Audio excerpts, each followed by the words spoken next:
Hello students, good morning. मैं आपके science teacher Shweta में बच्चों क्लास 10th के chemistry chapter 1 chemical reaction and equation में हम कर रहे हैं मोस्ट इंपॉर्टेंट क्वेश्चंस। और अब हम आ जाते हैं क्वेश्चन नंबर 6 पर। देखिए, कह रहा है fatty foods become rancid due to, कह रहा है फैटी फूड। फैटी फूड का मतलब क्या हुआ? ऐसा खाना जिसमें कि फैट मौजूद है। फैट मीन्स, फैट का मतलब आप सिंपल समझिए तो ऑयल, जिसमें ऑयल मौजूद है, ये इसकी रेंसिडिटी। रेंसिडिटी का मतलब कि ऐसे भोजन जो है वो खराब हो जाते हैं। जैसे चिप्स का पैकेट, अगर उस चिप्स के पैकेट से हवा बाहर निकल जाती है, नाइट्रोजन गैस बाहर निकल जाता है, तो वो चिप्स खराब हो जाता है क्योंकि चिप्स में ऑयल है, उसमें फैट है। ठीक है, तो कह रहा है ये खराब होता है। क्यों खराब हो जाता है? तो देखिए, जो ये हमारा चिप्स का पैकेट है, इस चिप्स के पैकेट में अगर कहीं भी एक जगह यहाँ पर पंचर हो गया तो उससे होगा क्या कि यहाँ पर तो हमारे चिप्स हैं, ठीक है, और इस चिप्स में क्या है? फैट और ऑयल इसमें मौजूद होता है। ठीक है, अब होगा क्या कि इसके ऊपर नाइट्रोजन गैस था। नाइट्रोजन गैस पूरी तरीके से इसको प्रोटेक्ट कर रहा था। कहाँ से? इसको बाहर के गैसेस से। बाहर में कौन है?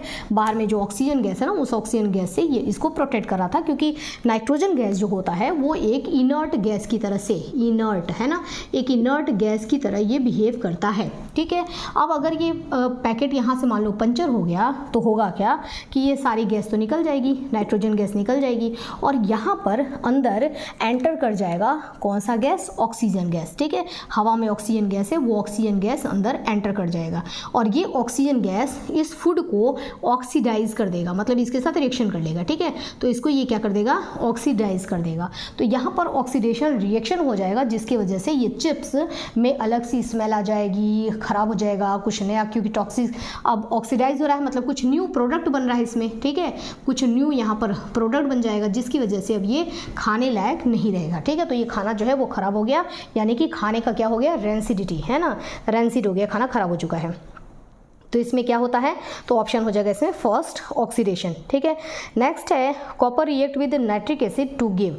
कॉपर नाइट्रिक एसिड के साथ रिएक्ट करके क्या देता है? ठीक है, तो देखिए, हमने ले लिया copper Cu plus nitric acid का मतलब HNO3, है ना। कह रहा है इसमें क्या प्रोडक्ट बनेगा? तो देखिए, इसमें प्रोडक्ट क्या बनता है? CuNO3 का होल ट्वाइस। यहाँ पर होल ट्वाइस इसलिए क्योंकि नाइट्रोजन के ऊपर होता है एक नेगेटिव चार्ज और Cu के ऊपर होता है 2 पॉजिटिव चार्ज। ठीक है, तो 2 पॉजिटिव चार्ज को बैलेंस करने के लिए ये नेगेटिव चार्ज वाले भी 2 होने चाहिए। ठीक है, साथ में इसमें बनता है NO2 का नाइट्रोजन डाइऑक्साइड गैस, और साथ में इसमें बनता है O2 गैस। ओके, ये हो गया हमारा रिएक्शन आपको याद रखना है। तो इसमें कह रहा है कि कौन सी गैस बनती है ना। तो गैस में इसमें दे रखा है नाइट्रोजन डाइऑक्साइड बनता है, नाइट्रोजन पेंटाऑक्साइड बनता है, नाइट्रोजन और या नाइट्रिक ऑक्साइड बनता है। तो यहाँ पर क्या बन रहा है बच्चों? ये देखो, नाइट्रोजन डाइऑक्साइड, है ना। नाइट्रोजन पेंटाऑक्साइड का मतलब NO5, ये। ठीक है, तो यहाँ पर ये तो बन नहीं रहा है ना, सब नाइट्रोजन और ऑक्सीजन को लेके बता रहा है। तो इसमें हमारा करेक्ट आंसर क्या हो जाएगा? बी वाला। नेक्स्ट क्वेश्चन दिया है question number 8, identify the types of reaction taking place, है ना। नीचे रिएक्शन दे रखा है, रिएक्शन में कह रहा है कि ये Fe है और ये रिएक्शन कर रहा है किसके साथ? CuSO4 के साथ ये रिएक्शन कर रहा है, और साथ में प्रोडक्ट क्या बन रहा है हमारा? प्रोडक्ट हमारा बन रहा है Cu और प्लस FeSO4। ठीक है, Cu प्लस FeSO4। कह रहा है ये किस प्रकार का रिएक्शन है? तो देखिए, Cu रिएक्टिविटी सीरीज में नीचे होता है, Fe रिएक्टिविटी सीरीज में ऊपर होता है। Fe की रिएक्टिविटी ज़्यादा होती है, Cu की रिएक्टिविटी कम होती है। तो Fe के पास ताकत ज़्यादा है, Cu के पास ताकत कम है। Fe कहता है Cu को कि चलो यहाँ से तुम हट लो, ठीक है, मुझे SO4 के साथ बैठना है, ठीक है, इसके साथ मैं रहूँगा, तुम यहाँ से हट लो। तो यहाँ से Cu को हटना पड़ता है, और इसके जगह पर जा करके देखो ये Fe Cu के साथ बैठ जाता है। ठीक है, तो Fe ने Cu को क्या किया? उसको उसकी जगह से हटा दिया, तो उसको उसकी जगह से डिस्प्लेस कर दिया। तो ये किस प्रकार का रिएक्शन हो जाएगा? ये रिएक्शन हो जाएगा डिस्प्लेसमेंट रिएक्शन। ठीक है, डिस्प्लेसमेंट रिएक्शन। ओके, और हाँ, साथ में ये इसमें आप देखेंगे तो ये रिएक्शन ऐसा है जिसमें कि ऑक्सीडेशन और रिडक्शन दोनों चीज़ें एक साथ हो रही हैं। ऑक्सीडेशन रिएक्शन भी हो रहा है, रिडक्शन भी हो रहा है, तो इसलिए इसको आप रेडॉक्स रिएक्शन भी कह सकते हैं। ठीक है, रेडॉक्स रिएक्शन क्या होता है? ऐसा रिएक्शन जिसमें कि ऑक्सीडेशन और रिडक्शन दोनों साथ साथ होते हों, जिसमें कि ऑक्सीडेशन और रिडक्शन दोनों साथ साथ होते हों, और मोस्ट ऑफ द रिएक्शन जो होता है वो रेडॉक्स रिएक्शन ही होता है, क्योंकि इसमें ऑक्सीडेशन और रिडक्शन दोनों साथ साथ होते हैं। Okay done. नेक्स्ट है question number 9, on adding of which element the blue coloured copper sulphate solution turn into colourless solution, है ना। ब्लू कलर का कॉपर सल्फेट का सोल्यूशन है, ब्लू कलर का कॉपर सल्फेट का सोल्यूशन है, ये एक सोल्यूशन है जो कि कॉपर सल्फेट का CuSO4 का सोल्यूशन है, और ये का सोल्यूशन ब्लू कलर का होता है। ठीक है, ये ब्लू कलर का है। कह रहा है इसमें हम क्या चीज़ इसमें ऐड करें, किसके साथ इसका रिएक्शन करवाएं जिससे कि इसका कलर गायब ही हो जाए। ठीक है, पहले भी हमने रिएक्शन करवाया था, अच्छा वो बात पहले मैंने हटा दिया है ना, पहले भी हमने रिएक्शन करवाया था। अब कह रहा है किसके साथ रिएक्शन करवाएं, तो भाई Cu का रिएक्शन उससे कराओ जो रिएक्टिविटी सीरीज में इससे ऊपर हो, है ना।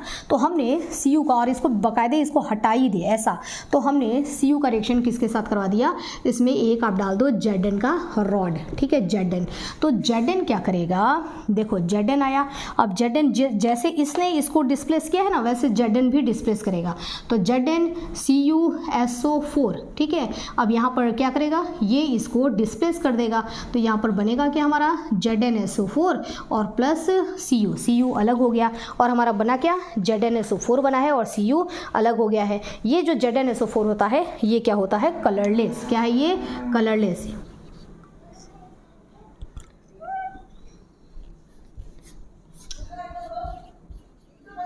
कलरलेस। ठीक है, ये क्या है, ZnSO4 कलरलेस होता है, और जैसे जैसे धीरे धीरे, ये तो ब्लू कलर का था, ठीक है, लेकिन ये हटता जा रहा है और ये ब्लू कलर के में ब्लू कलरलेस वाला बढ़ता जा रहा है, कलरलेस वाला बढ़ता जाएगा, कलरलेस वाला कलर खत्म करते करते करते करते करते धीरे धीरे धीरे धीरे इसका पूरा ब्लू कलर खा जाएगा, और ये पूरा सोल्यूशन क्या हो जाएगा, ये हो जाएगा कलरलेस। ठीक है, नेक्स्ट क्वेश्चन दिया है, which of the following compound is known as freons. Freon किसको कहते हैं, देखिए ये एक कूलिंग गैस होता है जो कि हम AC में, AC गाड़ियाँ, है ना, रेफ्रिजरेटर, इन सब जगह पर जो इस्तेमाल करते हैं, वो क्या होता है, उस गैस को हम बोलते हैं फ्रेयॉन गैस। ठीक है, वो क्या होता है, वो होता है फ्रेयॉन।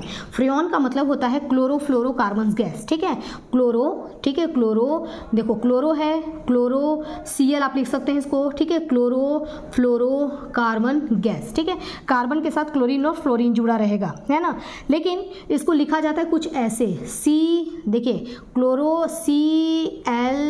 क्लोरोफ्लोरोकार्बन इस तरीके से। ठीक है, ऐसा भी लिखा हुआ आपको मिल जाए ना, तो आप समझ जाना कि वही है क्लोरोफ्लोरोकार्बन गैस। ठीक है, क्लोरोफ्लोरोकार्बन गैस। इसमें कैसे लिखा हुआ है, इसमें देखो CFCS भी लिखा रहेगा तो चलेगा, ठीक है, इसलिए मैंने ये भी ऑप्शन लिख दिया।